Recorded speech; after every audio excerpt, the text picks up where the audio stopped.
Today we're going to be concluding Avengers No Surrender. When we last left off, the Challenger and the Grandmaster had finally gotten into a fight themselves because the Grandmaster had basically cheated.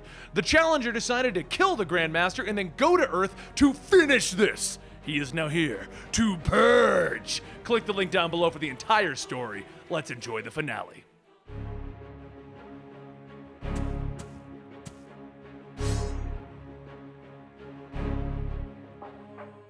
In our last video as a part of Avengers No Surrender, the game had ended, and the loser was the Grandmaster as he was killed by the Challenger. The Challenger then landed on the planet and he called out that he would now be purging Earth for their part in the game that almost cost him his title.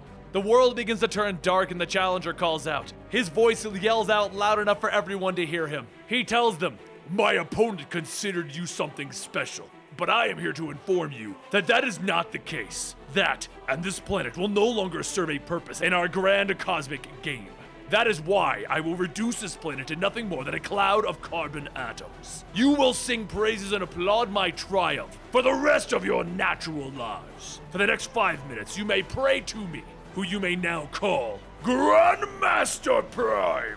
Back at Avengers headquarters, Voyager says, "He's here. The Challenger's on Earth."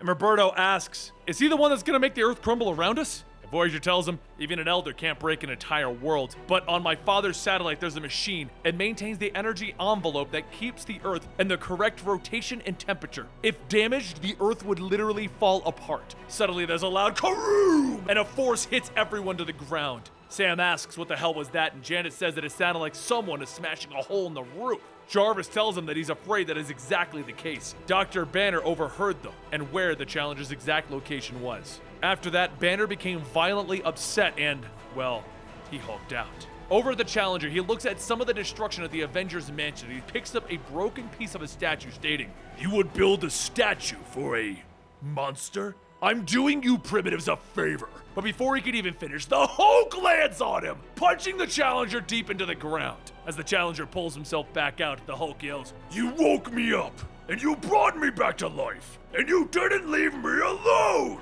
And with that, the Hulk punches the Challenger again, and the Challenger yells, "You hurt me. You actually hurt me. How dare you!"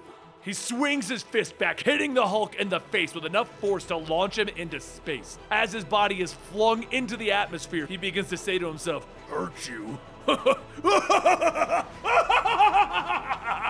Over at the Grandmaster satellite, as the Hulk goes flying right past it, Voyager teleports everyone on board, and while everyone watches the Hulk flying past them, she says, "I'm not really seeing the funny side of this." The Voyager tells everyone that they have to hurry. The world engine itself is almost indestructible, but the machines feeding it data have also been smashed. It's going to spin further out of control until it uses up all of its energy and it dies, and along with it, so will the planet Earth. Roberta then asks, "So how do we keep the lights on?"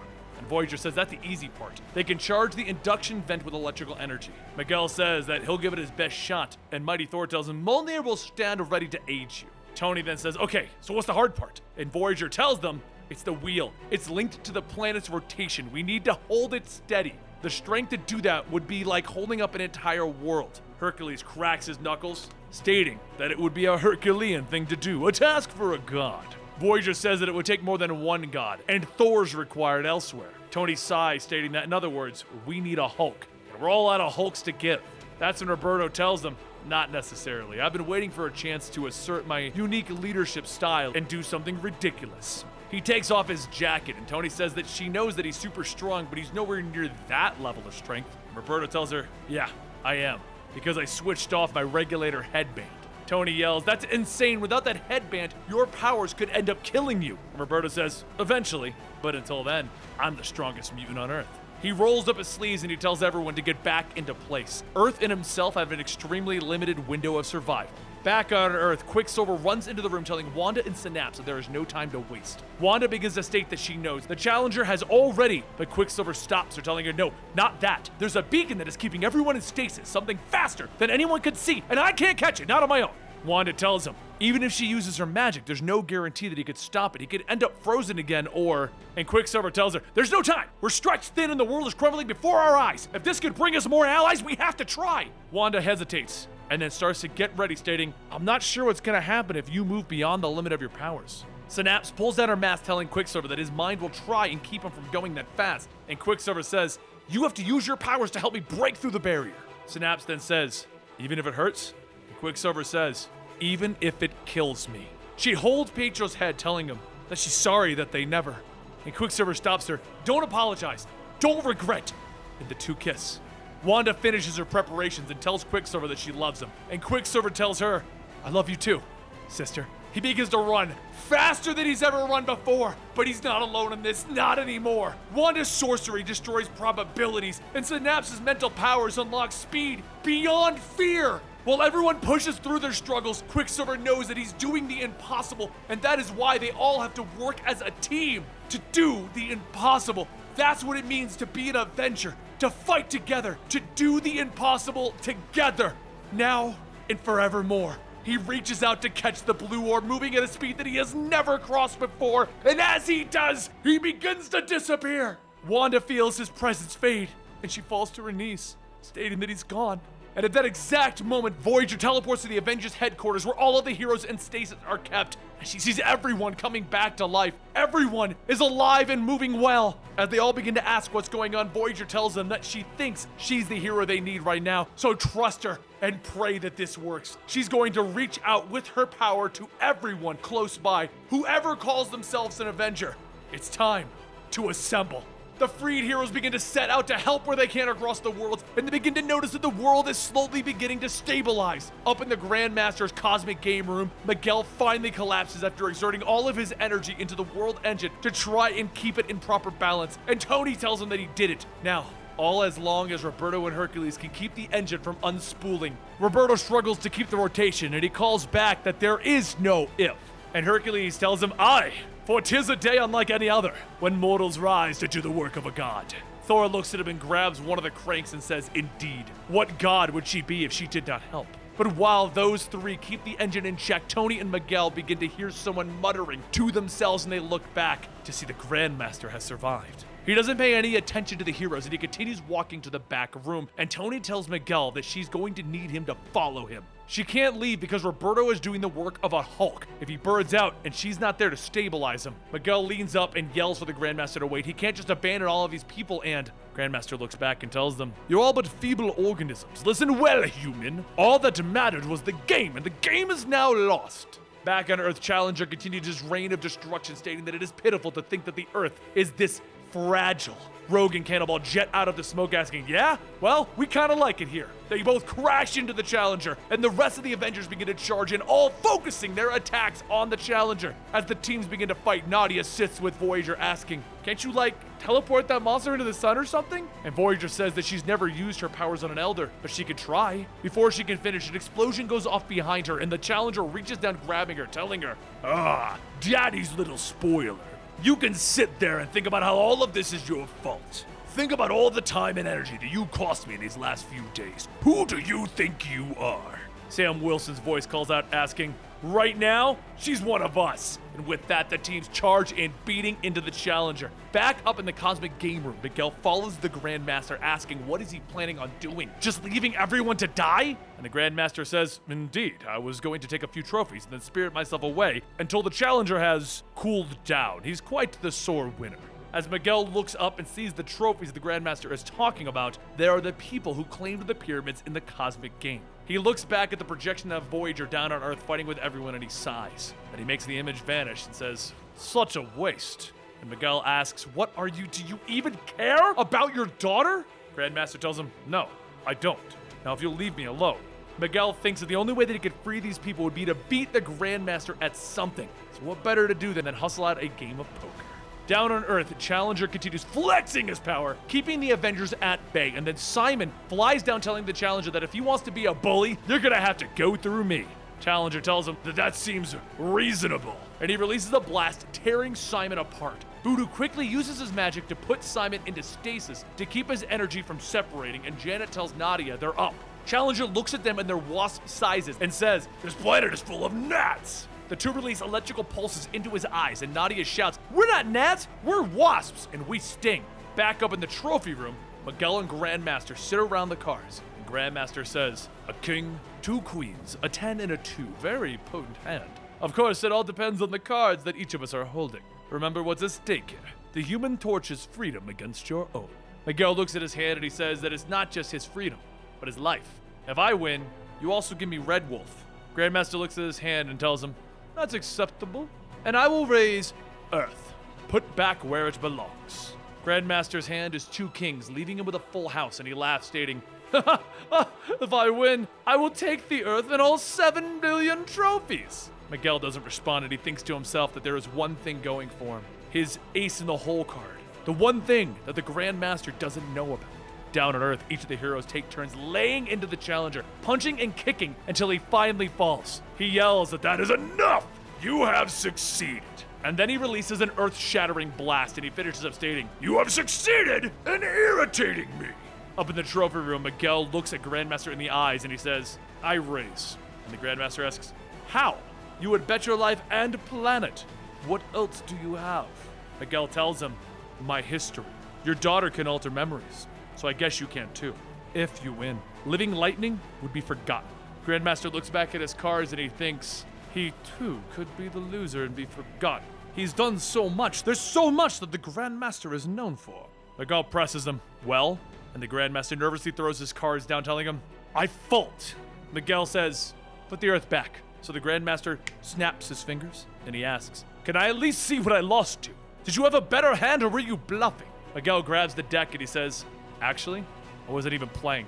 Back on Earth, the heroes try to corner the challenger, and Captain America yells, hold the line, he's starting to weaken. Voyager watches and says, no, we're about to lose, and Elder's strength is nearly limitless. Humans are legendary for their fighting spirit, but it's now failing them. Beast yells that it's time to rally the team. You can control memories, right? Make them remember what it means to be an Avenger. Suddenly, all of the heroes begin to see the images of Avengers, of the lifetime, the lifespan of the Avengers, flashing before their eyes. Images of them proving that they are, in fact, the Earth's mightiest heroes. Everyone that they have rescued, everyone that they have stood up to, they have looked death in the eye and they've told them no. There is no retreat, no surrender. After hearing that, Wanda begins to call forth the power of hope from the darkness, and that power begins to spread throughout all of the heroes like an infection, boosting all of their strength. She then shouts to let the call go forth. Avengers, assemble! And with Wanda's call to power, the Avengers do the impossible. They defeat the challenger. As the smoke clears, no one says a word. They all take the time to enjoy their hard-fought victory with each other. And meanwhile in space, Captain Marvel and Alpha Flight suddenly see the Earth return. Now, with the dark clouds fading, the heroes now know that their next step in their fight is to rebuild what was lost.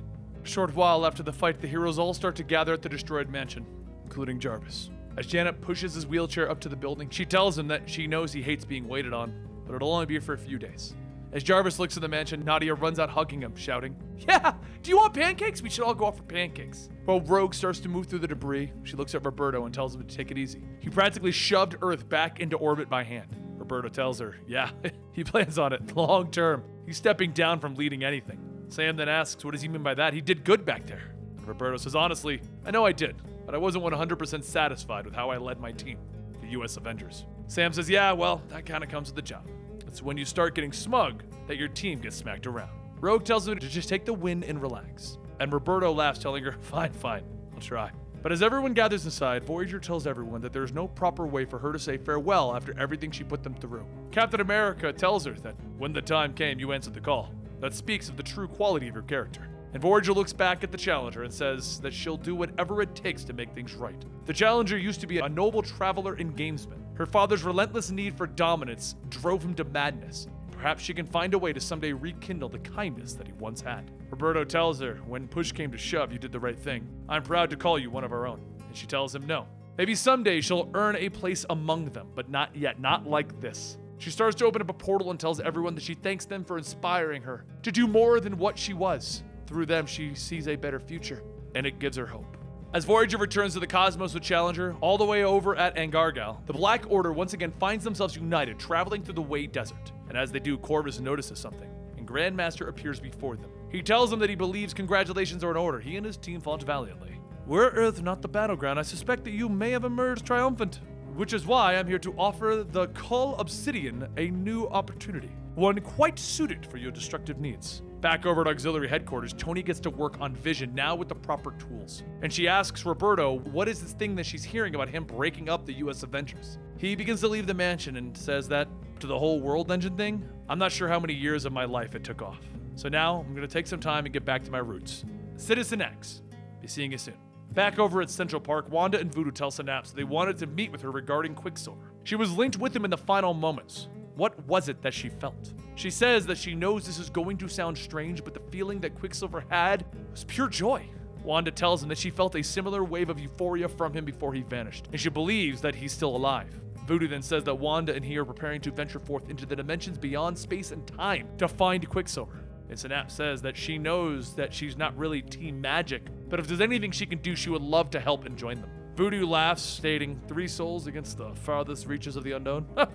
Why not? Back over at the small diner, Hawkeye hums to himself while drinking his coffee, and then he tells Bruce to have a seat. Bruce sits down telling him, thanks for meeting me. And Hawkeye stops him, telling him, you never came back after the fight.